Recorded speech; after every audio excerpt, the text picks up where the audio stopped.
저는 오늘 본문 말씀에 의해서 하늘 문이 열리는 기도의 능력 다섯 번째, 상한 심령 그대로 은혜의 보좌 앞으로 나아가라. 상한 심령 그대로 은혜의 보좌 앞에 나아가라 라는 제목으로 하나님 말씀을 선포하겠습니다. 살다 보면 마음이 상할 때가 있죠. 오늘 아침에 힘들었나 봐요. 살다 보면 어려울 때가 있어요. 또 믿었던 사람인데 왠지 마음이 안 가고 말도 섞고 싶지 않고 그럴 때가 있습니다. 관계에 의해서 그럴 때가 있고요.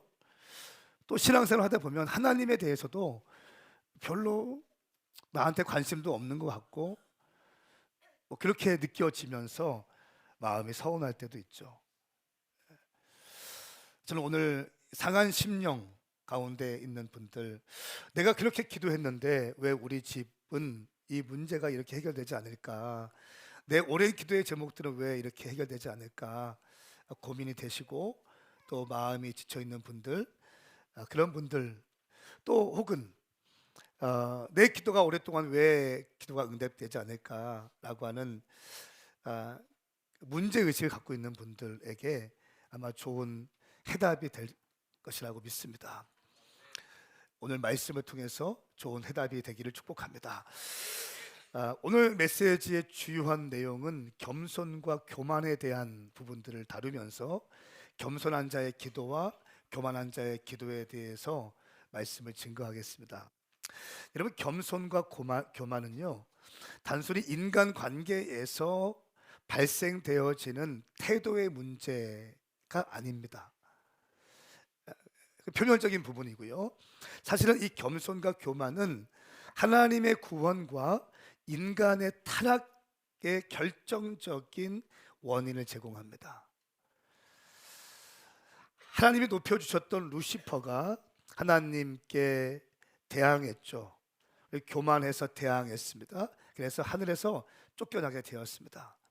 하나님께서 이 땅을 창조하시고 에덴 동산을 지어 놓으시고 생명을 알게 하는 선악과를 먹지 말라라고 말씀하셨어요. 그런데 이 뱀이 사람을 충동질해서, 하늘에서 쫓겨난 뱀이 충동질해서 하나님의 말씀을 거역하는 마음을 주시고 이거 먹으면 좋아 보일 것 같아서 불순종함으로 따먹게 되었습니다. 그러므로 그 에덴 동산에서 수고하고 애써야 하는 그런 일들을 맞이하게 되었습니다. 여러분, 하나님을 대항해서 쫓겨났던 마귀가 오늘 인간 세계에 들어와서 저와 여러분에게 교만과 불순종의 영을 불어넣고 다니고 있습니다.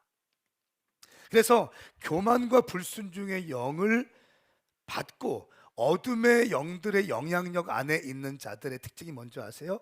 교만하고 불순종해요. 이건 기질의 문제가 아니고 애티튜드의, 태도의 문제가 아니에요. 이건 영적인 문제라는 거예요. 인간의 구원과 타락의 가장 결정적인 요소가 뭐냐면 교만입니다. 불순종이라는 거예요. 교만한 사람은 어둠의 영향력 안에 들어가 있는 것입니다. 그렇기 때문에 교만한 사람이 있는 곳에는 늘 불편함이 있고 또 분열이 있고 또 분쟁이 있습니다. 성경은 이렇게 말씀하고 있어요. 잠언 16장 18절 말씀에 교만에는 멸망이 따르고 거역에는 몰락이 따른다. 하나님의 말씀입니다. 믿음으로 취하시고 아멘 하십시오. 교만에는 멸망이 따른다. 교만하면 멸망이 온다는 거예요. 거만에는 몰락이 따른다는 거예요. 교만한 사람은 성공에 대해서 논할 필요가 없습니다. 멸망이고 몰락이고 패망입니다. 겸손은 하나님을 인정하는 것이고 교만은 하나님을 인정하지 않는 것입니다. 우리가 하나님 앞에서 겸손해지지 않으면 하나님이 보이지 않게 되죠. 하나님의 음성이 들리지 않습니다. 교만한 사람의 특징이 뭔지 아세요? 다른 사람의 말이 들리지 않아요. 다른 사람의 상태가 보이지 않습니다. 오직 나에 대해서 집중하게 되어 있다는 거예요. 그러나 우리가 겸손해서 하나님께 엎드리고 하나님의 얼굴을 구하게 되면 하나님이 어떤 분이신지 우리에게 계시하여 주십니다. 그러니까 항상 우리가 엎드리고 주의 얼굴을 구하고 마음이 가난해져서 주님께 요청하면 주님을 말씀하세요. 요즘에 우리가 여리고 기도회를 열심히 하고 있잖아요. 여러분, 여리고 기도회에 대한 기대감이 있으십니까? 그러니까 기도는 열심히 하는데 어떤 사람은 기대감이 아무것도 없어. 그냥 기대감 없이 기도하는 사람이 있어요. 응답 안 됩니다. 믿음의 다른 말은 기대감입니다. 여러분, 오늘 교회 오실 때 하나님을 기대하셨습니까? 설레임으로 오셨습니까? 예, 주님을 예배하러 오실 때에는 항상 기대감이 있어야 돼요. 기대감이 있어야 돼요. 설레임이 있어야 된다는 거예요. 이사야 42장 우리 1절부터 3절까지의 말씀을 함께 읽겠습니다. 이 말씀은 저와 여러분들을 향한 하나님의 말씀입니다. 시작. 내가 세운 내 종을 보라. 내가 뽑았고 내가 기뻐하는 내 종을 보라. 내가 내 영을 그에게 불어넣었으니 그가 민족들에게 공의를 가져다 줄 것이다. 그는 소리치거나 목소리를 높이지 않고 거리에서는 목소리를 내지 않을 것이다. 그는 상한 갈대를 꺾지 않고 불길이 약해진 심지를 끄지 않을 것이다. 그는 성실히 공의를 베풀고. 아멘. 아멘. 우리 예수 그리스도에 대한 계시적인 메시지입니다. 그는 상한 갈대를 꺾지 않고 불길이 약해진 심지를 끄지 않을 것이다. 성실히 공의를 베풀 것이다 라고 말씀하고 있습니다. 그는 2절 말씀에 소리치거나 목소리를 높이지 않고 거리에서는 목소리를 내지 않을 것이다. 겸손함을 의미합니다. 예수 그리스도의 모습은 한마디로 말하면 겸손이에요. 하늘 보좌 버리시고 이 땅에 오신 예수 그리스도는 겸손의 아이콘이십니다. 여러분, 하나님은요 겸손한 사람을 기뻐하십니다. 우리 한번 인사할까요? 우리 겸손하십시다. 시작. 야고보서 4장 6절 말씀에 하나님께서는 더 큰 은혜를 주십니다. 그러므로 말씀하십니다. 하나님께서는 교만한 사람을 물리치시고 겸손한 사람에게 은혜를 주십니다. 그 교만한 사람을 물리치신다는 거예요. 밀어내신다. 그리고 겸손한 사람에게 은혜를 베풀어 주신다. 겸손한 사람의 특징이 몇 가지가 있는데, 겸손한 사람은요 자신 스스로를 내세우지 않습니다. 자기를 내세우지 않아요. 자기를 주장하지 않아요. 로마서 12장 10절 말씀에 형제의 사랑으로 서로 사랑하고 서로 먼저 존경한다. 서로 사랑하고 서로 먼저 존경해요. 존경하고 존중하고 인정해주고 나와 다름을 인정해주고 상대방을 배려하고 기다려줍니다. 두 번째는 높은 지위를 쫓거나 유명해져서 대중의 이목을 끌려는 노력을 포기합니다. 겸손한 자의 특징. 높은 지위에 올라가려고 발버둥치는 거 아니에요. 유명해지려고 하는 게 아니에요. 대중의 이목을 끌기 위해서 눈에 보일 때 막 튀는 행동들을 겸손한 사람은 거의 하지 않아요. 근데 교만한 사람은 눈에 보이는 것만 하려고 그래요. 뒤에서는 없어요, 아무것도. 근데 앞에서만 하려고 하는 사람들이 있다는 거예요. 베드로전서 5장 5절 말씀에 보면 겸손한 자에게는 은혜를 베푸시고 교만한 자는 대적하신다. 계속 이런 패턴이 말씀이 계속 반복되고 있어요. 같이 한번 읽어보겠습니다. 시작. 청년들이여 이 장로들에게 순복하십시오. 여러분 모두 서로를 향해 겸손으로 옷 입으십시오. 하나님께서 교만한 사람들을 대적하시고 겸손한 사람들에게는 은혜를 주신다고 했습니다. 아멘. 아멘. 청년들에게 이렇게 고백하는, 이렇게 권면하는 게 장로들에게 순복하십시오.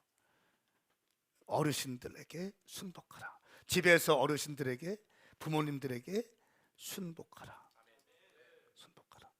교회에서 청년들이 집사님, 권사님들께 좀 순종하고 섬겨드려라. 자, 그렇게 하면서 이렇게 말씀하고 있어요.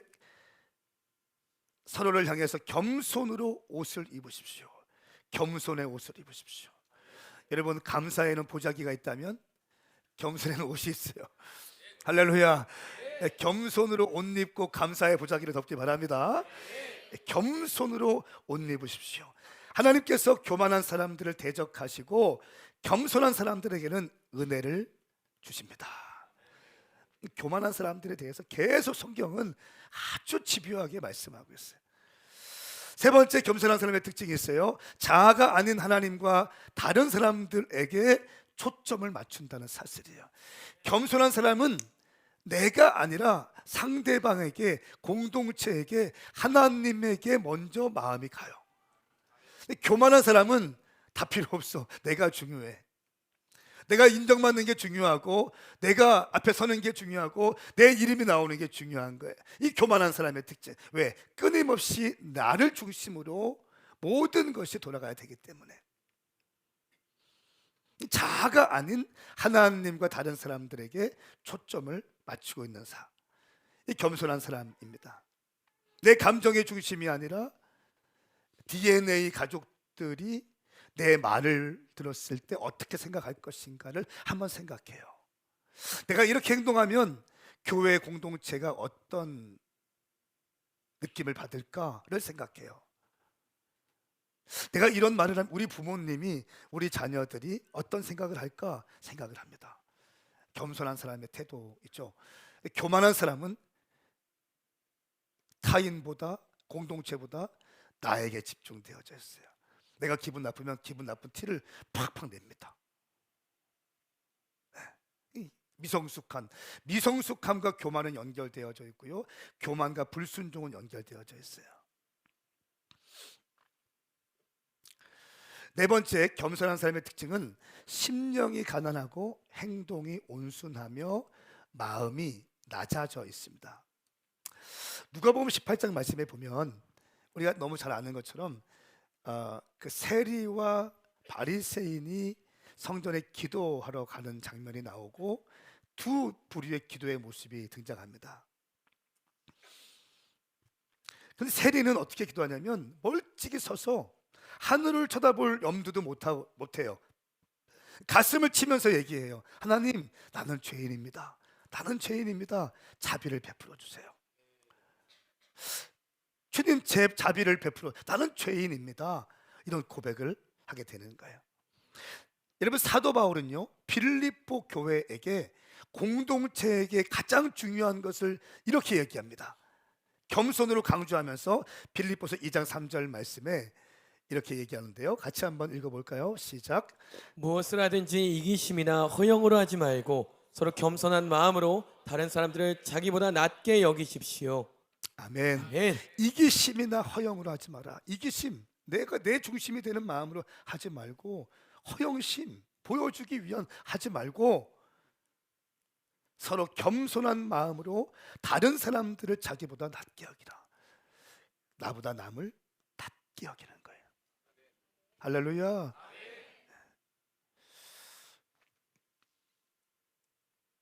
우리가 그 여리고 기도의 하이라이트 영상을 봤잖아요.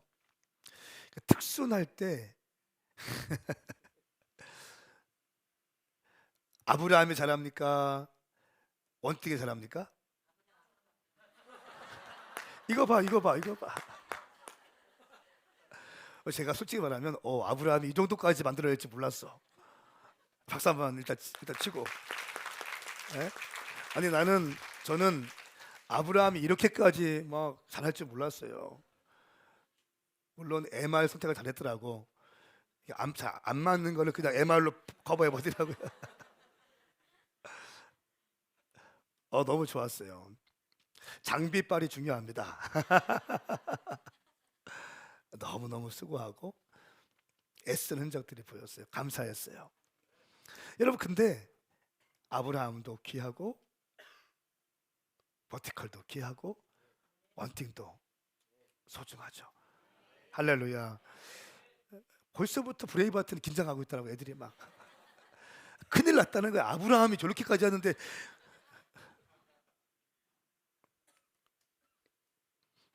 여러분, 나보다 남을 낮게 여기는 거. 우리 한번 인사해 보겠습니다. 나보다 그대가 훨씬 더 훌륭합니다. 시작. 진심으로 얘기하세요. 왜 입술을 다물고 있습니까? 얘기하세요. 나보다 그대가 훨씬 더 훌륭합니다. 아멘. 이게 겸손의 마음입니다. 성경은 겸손한 자의 기도와 교만한 자의 기도에 대해서 말씀을 하고 있습니다. 교만은 하나님의 영광을 가리고 자기의 의를 세운다는 거예요.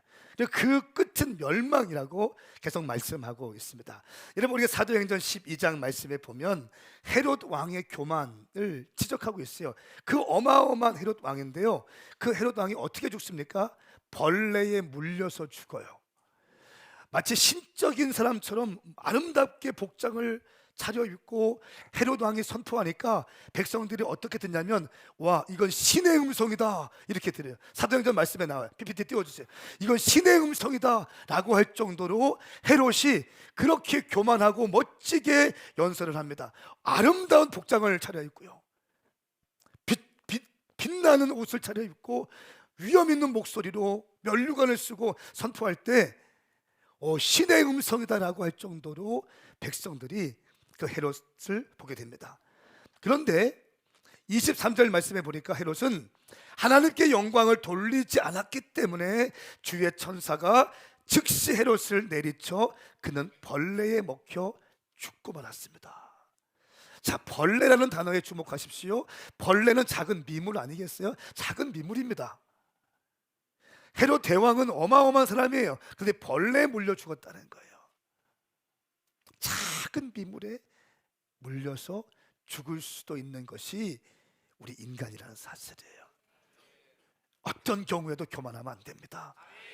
어떤 경우에도 하나님의 영광을 도둑질하면 안 됩니다. 저는 우리 오메가 교회가 성전이 세워지고 또 수천 명이 온다 할지라도 여전히 우리 교회는 영원한 개척교회의 영성으로 본질 사수하는 교회가 되기를 예수님의 이름으로 선포합니다. 할렐루야. 잠언 16장 18절 말씀 다시 한번 선포합니다. 교만에는 멸망이 따르고 거만에는 몰락이 따른다 말씀하고 있어요. 사울이 사무엘상 15장 말씀에 자기 기념비를 세우잖아요. 처음에 왕이 되었을 때 나는 너무너무 부족한 사람이다 라고 하면서 나는 작은 사람이다 이렇게 겸손했는데, 전쟁에 승리하고 사람들이 사울 하다 보니까 어떻게 합니까? 사고 친 다음에 어디가 있어요? 길갈에 가서 뭐 합니까? 자기의 기념비를 세우고 와요. 그 결과 사울은 망하게 되어지는 거예요. 죽임을 당하게 되는 거예요. 내가 사울을 왕 세우는 것을 후회하노라. 여러분, 하나님께서 당신을 세우신 직분이 있습니다. 집사, 권사, 장로, DNA 처치 리더, 커뮤니티 리더, 예배 인도자, 저 같은 목사, 선교사, 그런 위치가 있고 직임이 있을 것입니다. 하나님이 12월 31일에 황성은을 목사 세운 것을 내가 후회하노라, 이런 말을 듣지 않기 위해서 최선을 다해야 돼요. 교회에서 허락된 직분 있죠, 사역 있죠, 정말 소중한 겁니다. 그러니까 모든 영광을 하나님께 올려드릴 수 있기를 예수님의 이름으로 축복합니다. 자기의 기념비를 세우는 게 아니에요. 자기의 이름을 드러내는 게 아니에요. 자기의 이름이 드러나는 순간 죽더라고요. 이용환 목사님은 헌금 뭉치 쓸 때 빨간색 펜으로 쓰신다는 거예요. 난 죽었다. 난 죽었다. 끊임없이 자기의 자아를 죽이는 거죠. 끊임없이 교만과 싸우는 거죠. 끊임없이 겸손의 옷자락을 붙잡고 있는 거죠. 저는 저와 여러분들이 그렇게 끝까지 쓰임 받기를 예수님의 이름으로 축복합니다. 여러분, 교만한 자의 기도는요, 형식에 치우쳐서 한기를 뿜는 열정 없는 기도가 있습니다. 누가복음 18장 말씀에 두 사람이 기도하러 갔어요. 바리새인과 세리가 기도하러 갔어요. 어디 갔다고요? 성전에 갔대요. 뭐 하러 갔습니까? 기도하러 갔어요. 근데 하나님께서 세리의 기도는 받으시고 바리새인의 기도는 받지 않았다고 말씀하고 있어요. 자, 둘 다 어디 놀러 간 거 아닙니다. 교회 갔습니다. 성전에 갔어요. 청소하러 간 거 아니에요. 그들의 목적은 다 기도하러 간 거예요. 1절 말씀에 보니까 기도하러 갔어요. 그런데 결론적으로 세리의 기도는 받으시고 바리새인의 기도는 받지 않으세요. 그 이유가 무엇입니까? 여러분, 가장 무서운 교만이 무엇입니까? 가장 무서운 교만이 뭘까요? 교만 중에 돈 자랑하는 게 가장 무서울까요? 내가 높은 위치에 있는, 내가 이런 자리에 있다고 얘기하는 게 가장 무서운 교만일까요? 내 학벌이 이렇다고 자랑하는 게 가장 무서운 교만일까요? 여러분, 가장 무서운 교만은요, 영적인 교만이에요. 영적으로 교만하면 답이 없어요. 바리새인들이 바로 이런 케이스예요. 내가 11조도 하고요, 나는 저 세리처럼 죄 지은 것도 없고요, 나는 11조도 해요. 그 당시에 아마 바리새인들은 일주일에 2번씩 금식했거든요. 나는 일주일에 2번씩 금식도 해요. 화요일과 금요일에 금식해요. 나는 11조도 해요. 나는 말씀을 암송하고 있어요. 나는 이렇게 하면 저기 있는 세리들과 나는 다릅니다 라고 얘기해요.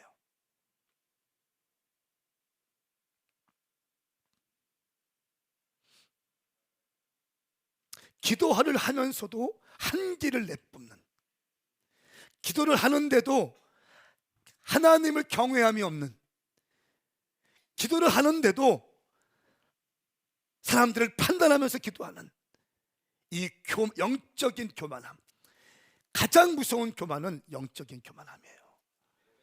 여러분, 저는 우리 오메가 교회에 이런 영적인 교만한 사람들이 없기를 예수님의 이름으로 축복합니다. 영적인 교만함을 뿌리 뽑아야 돼요. 내가 이렇게 했고요, 이렇게 했고요, 이렇게 했고요, 내가 이런 사역도 했고요, 내가 이런 사역도 했고요, 내가 이렇게 예물을 드렸고요. 여러분, 영적인 교만함들이 뽑혀지기를 예수님의 이름으로 축복합니다. 하나님은 교만한 자의 기도에 귀를 닫으시고 죄인의 겸손한 기도를 들으십니다. 세리는 많은 사람들이 아는 것처럼 많은 사람들을 어렵게 하는 사람이었어요. 세금을, 그 당시에 세리는 포탈했죠. 재정적인 이익을 가져갔던 사람들 아닙니까? 이 사람들이 이렇게 기도해요. 멀찍이 하늘에 서서 쳐다볼 염두도 내지 못하고는 가슴을 치며 말합니다. 하나님, 이 죄인이 자비를 베풀어 주십시오. 나는 죄인입니다. 이 죄인에게 자비를 베풀어 주십시오. 주님, 나는 죄인입니다. 내 가슴을 치는 거예요. 내 가슴을 치는 거예요. 여러분, 바리새인은 누굴 칩니까? 바리새인은 세리를 치는 거예요. 바리새인은 세리를 계속 치고 있는 거예요. 세리는 뭘 칩니까? 내 가슴을 치는 거예요. 나는 죄인입니다. 주님, 나를 용서하여 주십시오. 나는 죄인입니다. 교만과 겸손의 차이가 뭔지 아세요? 교만한 사람은 끊임없이 상대방을 지적해요. 끊임없이 상대방을 얘기합니다. 뭐가 이렇고요, 뭐가 이렇고요, 뭐가 이렇고요, 뭐가 이렇고요. 겸손한 자는 뭔지 아세요? 나를 쳐다보기 시작해요. 가정에 이런 문제가 있는 것은 당신 문제가 아니라 내 문제입니다. 가정에 이런 상처가 있는 것은 네 문제가 아니라 내 문제입니다. 계속 책임 전가. 교만한 사람의 특징, 자기는 완벽해요. 책임 전가합니다. 아내에게, 자녀들에게, 부모에게 책임 전가. 이 교만은 뭐라고요? 패망이라고요. 할렐루야. 그 결과 무엇입니까? 내가 너희에게 말한다. 14절 말씀에 함께 읽어보겠습니다. 시작. 내가 너에게 말한다. 이 사람이 저 바리새파 사람보다 오히려 의롭다는 인정을 받고 집으로 돌아갔다. 누구든지 자기를 높이는 사람은 낮아질 것이요 자기를 낮추는 사람은 높아질 것이다. 아멘. 아멘. 예수님은 정확히 예수님의 비유 아닙니까? 예수님이 정확히 말씀하시는 거예요. 나는 바리새인 기도보다 세리 기도를 더 즐거워한다는 거예요.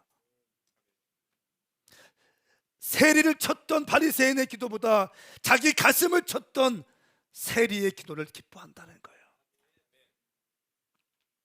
그러면서 결론, 자기를 높이는 사람은 낮아질 것이요 자기를 낮추는 사람은 높아질 것이다. 할렐루야. 상대방을 바라보면서 우월감을 가지고 기도해요.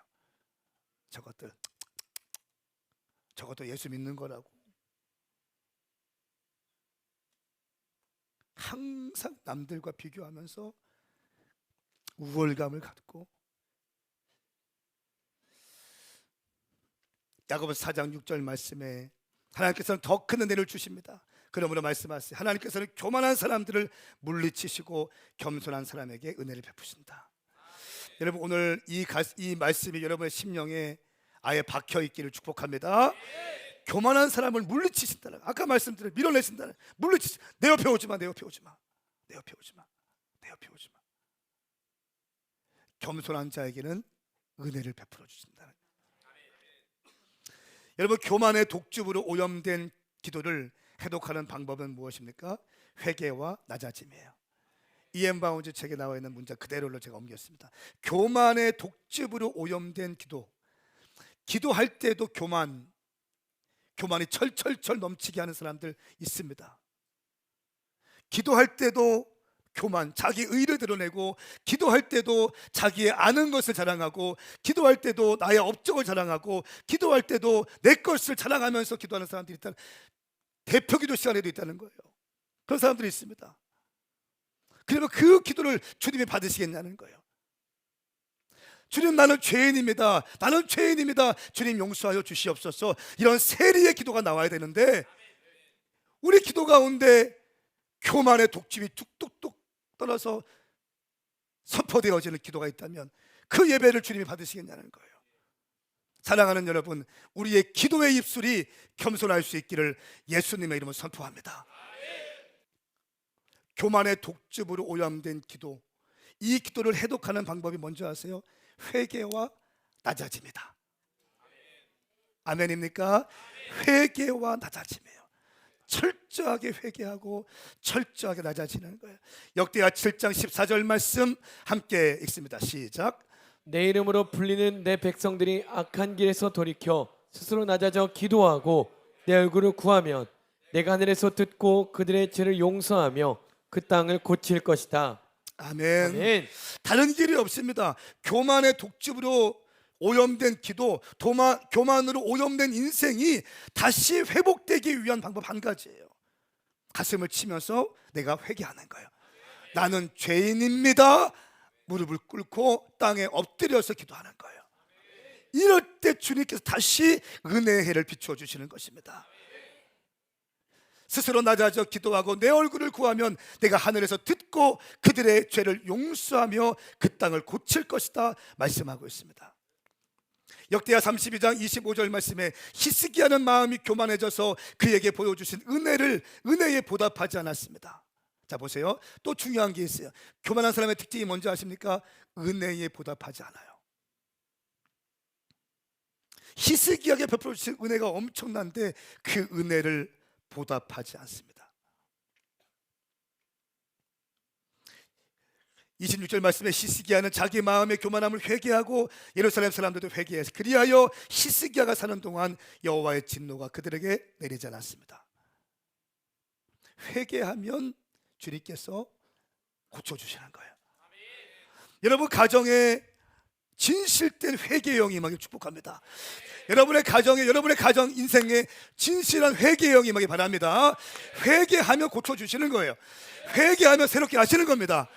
회개할 때 새 일이 일어나는 것입니다. 여러분, 내가 기도했는데 응답이 되지 않습니까? 그렇다면 진실된 회개를 기도해 보십시오. 가슴을 찢는 회개 기도해 보십시오. 내 삶을 돌아보시면서, 내 영성을 돌아보시면서, 내 말과 내 행동과 내 신앙을 점검하시면서 가슴을 치고 회개해 보십시오. 주님께서 고쳐 주실 줄 믿습니다. 하나님은 베옷을 입고 죄를 뒤집어 쓴 사람에게 은혜를 베풀어 주십니다. 계속 말씀하고 있어요. 주 앞에서 겸손하면 하나님이 높여주신다. 야고보서 4장 10절 주 앞에서 겸손하십시오. 그러면 여러분을 높여주실 것입니다. 겸손하면 높여주세요. 베드로전서 5장 6절 말씀에 하나님의 능력의 손 아래서 겸손하십시오. 때가 되면 하나님께서 여러분을 높여주실 것입니다. 자, 겸손하면 높여주실 거예요. 겸손하면 높여주시. 저 같은 목사도 그래요. 어떤 사람을 세울 때 교만한 사람 세우겠습니까? 자기 막 드러내고 있는 사람 세우겠습니까? 안 세워요. 왜? 교만에는 불순종이 따르고 교만에는 분쟁이 따르기 때문에.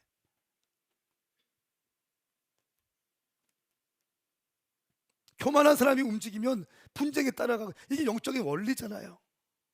할렐루야. 겸손한 사람, 늘 예배 자리 지키면서 늘 그 자리에 있으면서 겸손하게 주님께 엎드리고 기도하고, 응? 그런 사람들, 하나님의 찾는 사람들, 이런 사람이란 나를 드러내는 게 아니에요. 제가 사실 오늘 이 설교를 준비하면서 제가 많이 회개하면서 내가 이 설교를 할 수 있는 자격이 있나? 라고 하는 생각을 하면서 기도하면서 말씀을 준비했어요. 근데 겸손이라는 문제는 아주 민감한 문제이고 영을 다루는 문제이기 때문에 저에게도 시시각각으로 겸손과 싸워야 되고 교만과 싸워야 돼. 교회가 개척하고 저희가 막 특별한 부르심이 있다 보니까 그냥 잘하지도 못하는데 막 세워주잖아요, 주님께서. 늘 싸움이. 그러니까 어떻게 해요? 무릎 꿇고 올라오는 거예요. 무릎 꿇을 때 어떻게 뭐 기도하겠어요? 주의 복음만 드러나게 하여 주십시오. 할렐루야. 여러분, 겸손을 유지하는 방법 가운데 중요한 게 뭔지 아세요? 정기적으로 무릎을 꿇어보세요. 무릎을 꿇어보세요.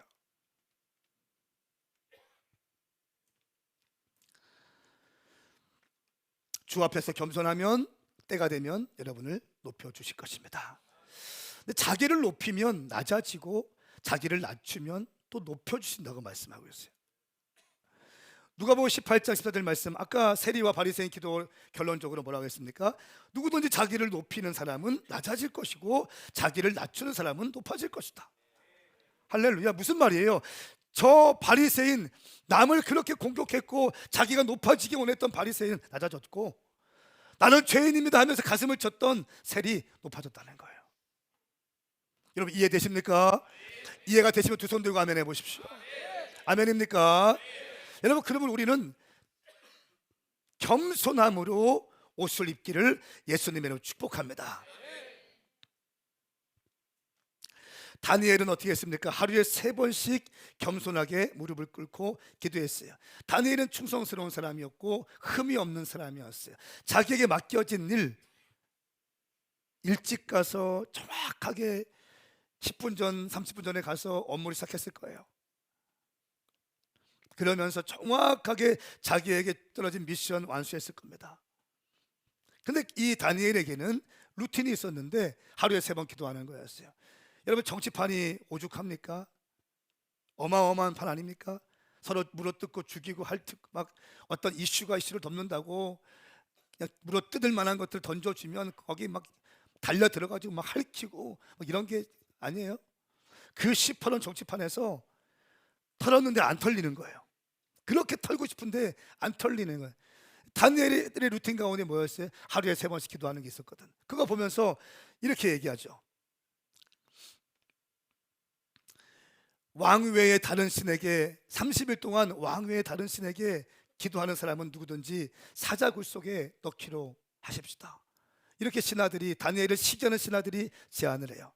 왕이 좋게 여겨서 어인을 찍어요. 도장을 찍어요. 공표합니다. 다니엘은 그 어인이 찍힌 줄 알고 도장이 찍힌 줄 알면서도 어떻게 합니까? 하루에 3번씩 창을 열고 이전처럼 무릎을 꿇고 하나님께 기도를 드린다는 사실입니다. 할렐루야. 저는 여기에서 다니엘의 경건 생활도 보지만, 다니엘의 충성심, 하나님을 경외하는 것도 보지만, 기도할 때 그냥 기도하지 않고 무릎을 꿇고 기도했다는 것을 봐요. 여러분, 사람의 모습은요, 이 안에 있는 거는 겉으로 나오기 마련입니다. 기도의 태도도 굉장히 중요하다고 말씀을 드렸어요. 기도의 태도, 기도의 모습 중요해요. 겸손한 사람은 겸손하게 기도할 줄 알아요. 아멘. 크게 합시다. 아멘입니까? 따라오고 계십니까? 교만하면 절대 끝나는 거예요. 겸손하게 하루에 3번씩 다니엘은 기도했습니다. 솔로몬도 성전을 봉헌할 때 무릎을 꿇고 하나님께 기도를 올려드렸습니다. 무릎을 꿇고 하나님께서 손을 뻗어 기도했어요. 여러분, 교만했던 아합 왕, 우리가 일용할 양식을 보면서 아합과 이세벨의 얘기를 얼마나 많이 들었습니까? 그렇죠. 아합, 경제적으로 북이스라엘 가운데 가장 번성했던 때 중에 한때가요.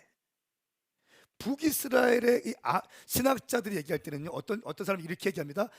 다윗 시대에 버금갈 정도로 번성했던 때가 아합이 통치했던 때예요, 경제적으로. 그런데 영적으로 가장 타락했고 하나님의 사람들이 가장 많이 고통받았던 때가 바로 아합의 때입니다. 이렇게 아합, 또 그 아합 왕의 와이프는 이세벨인데 어떻게 했어요? 바알 신당을 세웠잖아요. 산당을 세웠잖아요. 매일같이 아침에 가서 저녁에 가서 바알 앞에 가서 경배하고 예배합니다. 그러니까 귀신의 영으로 충만해지기 시작하는 거예요. 귀신의 영으로 강해지니까 어떻게 합니까? 어설프게 양다리 걸치고 있던 아합, 이 귀신의 영으로 충만했던 이세벨이 어설프게 하나님을 거치고 있던 이 아합을 그냥 위에 올라타는 겁니다. 그래서 어떻게 합니까? 이세벨의 말 한마디에 아합이 꼼짝을 못하고 움직이게 되는 거예요. 영은요, 정확한 권위 질서가 있어요.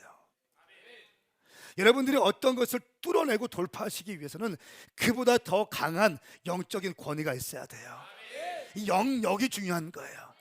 강한 영이 부어질지어다. 또 맑은 영이 중요해. 영이 맑아야 돼. 영이 혼탁하면 나중에는 문제가 생기고요. 영이 강한데 영이 혼탁해 보십시오. 사람들 이용하고 컨트롤하고 조종해버리고, 안 좋습니다. 영은 강해야 되고요, 영은 맑아야 되고요, 영은 뜨거워야 됩니다. 아멘입니까? 이렇게 아주 악했던 아합 왕인데 이 아합이 회개하니까 주님이 은혜를 베풀어 주세요. 이게 회개의 능력이라고요. 우리 열왕기상 21장 29절 말씀 같이 한번 읽어볼까요? 시작. 아합이 내 앞에서 겸손해진 것을 보느냐? 그가 내 앞에 겸손해졌으니 내가 그의 시대에는 재앙을 내리지 않고 그의 아들이 시대가 되면 그의 집안에 재앙을 내릴 것이다. 아멘. 아멘. 27절 말씀에 보니까 아합이 자기 옷을 찢으며 굵은 베옷을 몸에 걸치고 금식했습니다. 굵은 배 위에 누웠고 힘없이 다녔습니다. 엘리야가 와서 아합 죽을 것이다 이렇게 막 선포하고 하니까, 그 또 이세벨 죽을 것이다 이 선포하니까 아합이 그 소식을 듣고 겁이 확 와서 굵은 베옷을 입고 이제 금식하면서 살려달라고 이제 기도하는 거예요. 느지막이. 그 느지막한 회개와 기도와 금식을 보면서 하나님께서 그 기도를 보면서도 말씀하시는 거예요. 겸손해졌으니 그때의 재앙을 내리지 않겠다. 여러분, 겸손은 이런 힘이 있는 거예요. 할렐루야. 여러분 인생 가운데 교만과 거만을 제거하시고 겸손으로 옷 입기를 예수님의 이름으로 선포합니다. 예수님의 겸손을 바라보십시오. 무릎 꿇고 눈물로 기도하셨습니다. 41절 말씀에, 누가복음 22장 41절 말씀에 지자들로부터 떨어진 곳에서 돌 던지면 닿을 만한 곳에서 가서 무릎을 꿇고 하나님께 기도하셨어요. 아버지의 뜻이면 내게서 이 잔을 거두어 주십시오. 그러나 내 뜻대로 하지 마시고 아버지의 뜻대로 하여 주십시오. 우리의 기도는 뭡니까? 내 뜻대로 해 주십시오. 내 마음대로 해 주십시오. 아니요, 아버지의 뜻대로 하여 주십시오. 주님께 간절히 기도했지만 하나님의 뜻대로 되기 원합니다. 하나님께 포커스가 되어 있는 거예요. 이것이 겸손한 자예요. 예수님 보십시오. 어떻게 기도합니까? 여러분, 사실 예수님이 기도가 필요해요. 완벽한 하나님 아닙니까? 완벽한 신이세요. 완벽한 인간이자 완벽한 신입니다. 그는 권능이 있고 능력이 있는 분이세요. 바다 위를 걸을 수 있는 분이고 오병이를 만들 수 있는 분이세요. 근데 중요할 때마다 금식하시고 철야기도 12제자를 세울 때는 철야기도 하시더라고요. 하나님의 사역 공생에 시작할 때는 40일 금식하시더라고요. 새벽에 일찍 일어나서 오병이어 기적 엄청나게 있는데 사람들이 막 몰려드니까 어떻게 합니까? 한적한 곳에 가셔서 새벽에 기도하시더라고요. 홀로 기도하시더라고요. 그 영광 가운데 취해 있지 않으시고 조용한 곳에 가서 주님 앞에서 주의 얼굴을 바라보면서 주님께 원띵하시더라고요. 여러분, 예수님도 이렇게 겸손하시고 예수님도 이렇게 엎드리시고 예수님도 이렇게 무릎을 꿇고 기도하시는데 우리 같은 죄덩어리 인생들이 생각할 때 때로는 막 음란으로 가득하고 교만으로 가득한 우리 인생들이, 하나님께 기도할 때조차도 잡념의 바다에서 허우적거리는 우리 인생들이 왜 무릎 꿇지 않습니까? 왜 엎드리지 않습니까? 왜 선거처럼 생각합니까? 왜 가진 것처럼 생각하고 있습니까? 사랑하는 여러분, 절대 겸손하셔야 됩니다. 절대 겸손하셔야 돼요. 겸손한 자의 특징이 뭔지 아십니까? 겸손은 순종과 연결돼요. 교만은 불순종과 연결됩니다. 천사들이 하나님이 세워주시니까 교만하기 시작했어요. 그러니까 어떻게 합니까? 하나님께 불순종해요. 불순종의 끝은 뭡니까? 쫓겨나는 겁니다. 교만은 불순종과 연결되어 있어요. 반면에 예수님은 어떻게 했습니까? 예수님은 순종하셨잖아요. 겸손하셔서 어떻게 합니까? 내 뜻대로 마옵시고 아버지 뜻대로 하십시오. 교만은 패망이고 겸손의 끝은 무엇입니까? 생명이에요. 예수 그리스도의 죽어주심으로 수많은 사람, 인류 전체가 구원받을 수 있는 합법적인 통로를 만들어 두셨어요. 이것이 겸손의 능력인 줄 믿습니다. 마태복음 5장 5절 말씀에 보면 복되도다 온유한 사람들이여 그들은 땅을 유업으로 받을 것이다 라고 말씀하고 있습니다. 복되도다 온유한 사람들이요. 여기 온유한 사람들을 원어로 보니까 겸손이라고 되어 있어요. 근데 이걸 좀 더 풀어보니까 이렇게 되어 있습니다. 야생마를 숙달된 기수가 재갈을 묻혀서 컨트롤하는 것을 의미합니다. 강력한 힘과 능력과 에너지가 있는데 재갈을 딱 물려서 컨트롤하는 겁니다. 다시 말하면 온유는, 겸손은 통제되어진 힘을 의미해요. 통제되어진 힘을 의미합니다. 겸손한 자는 하나님의 통제를 받는 것을 의미하는 거예요.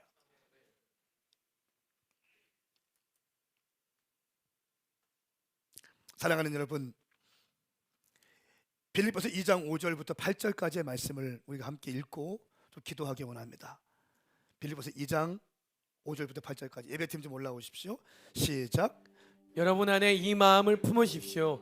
이것은 그리스도에 있던 마음이기도 합니다. 하나님의 본체셨으나 하나님과 동등됨을 기득권으로 여기지 않으시고 오히려 자신을 비워 종의 형체를 가져 사람의 모양이 되셨습니다. 그리고 그분은 자신을 낮춰 죽기까지 순종하셨으니 곧 십자가에 달려 죽으신 것입니다.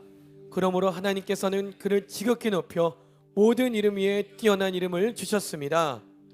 아멘. 아멘. 아멘입니까? 아멘. 하늘 보좌 버리시고 이 땅에 오신 예수 그리스도, 이 땅에 오실 때 하늘 보좌를 버리시고 이 땅에 오셔서 겸손과 순종함으로 이 땅에 오셔서 끝까지 겸손과 순종함으로 내 뜻이 아니라 하나님의 뜻을 구하면서 십자가에 달려 죽어주신 예수 그리스도.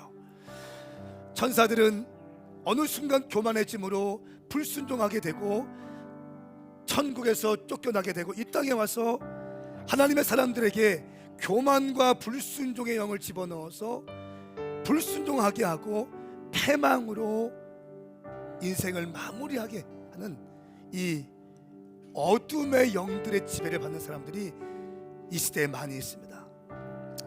교만은 패망의 선봉이다. 사랑하는 여러분, 겸손으로 옷 입으시기를 예수님의 이름으로 축복합니다. 함께 일어나십시다.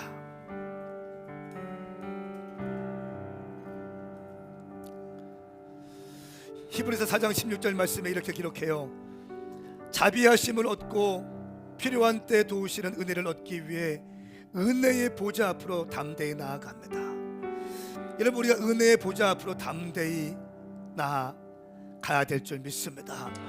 은혜의 보좌에서 흘러내리는 생수의 강을 우리가 마셔야 살기 때문에. 근데 여러분, 이 생수의 강은요 어디부터 채워질까요? 낮은 곳부터 채워지는 거예요. 높이 있으면 채워지지 않는 거예요. 생수의 강이 은혜의 보좌에서 쏟아질 때에는 가장 낮은 곳부터 채워지기 시작하는 거예요. 사랑하는 여러분, 높아진 마음으로 하나님의 말씀을 받는다면 생수의 강이 채워지지 않습니다. 여러분이 지금 은혜 받지 못한다면 당신은 교만의 마음으로 말씀을 받기 때문에 은혜가 되지 않을 것입니다. 당신이 겸손과 온유의 마음으로 말씀을 받는다면 당신은 이 말씀이 생명처럼 여겨지게 될 것입니다. 은혜의 보좌에서 선포되어지는 생수의 강이 낮은 데들로부터 충만하게 채워질지어다.